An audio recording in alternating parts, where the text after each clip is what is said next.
ninkan Soomaaliyeed waxa fashion-ku ku soo dartay boqoradda Ingiriiska waa mid dhoola cadeyn badan waa kuma muxuu saas u sameeyaa inta aanu ku sheegin cidda uu yahay muuqaalkan jeclow oo like saar la kulan jaamac cilmi Soomaali British degan galbeedka London 5 sano ka hor wuxuu u libisan jiray sida dadka kale uu ku caajisay wuxuu go'aansaday inuu ku noolaado nolol midab badan aad ayuu u faraxsan yahay waxa uu na taageerayaashiisa ku caawiyaa in uu la wadaago farxadda. Excuse me, somebody wants a picture? Yes.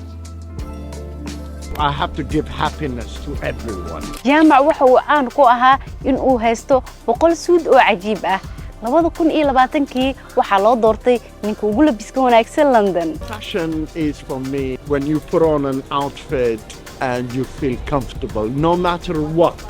laakiin jaamac sheekadiisa waxa uu ku leeyahay wax badan waxa uu leeyahay qalbi daryeela dadka kale waxa uu na ilaaliyaa dadka qaba xanuunada dhimirka la wadaag asxaabtaada muuqaalkan.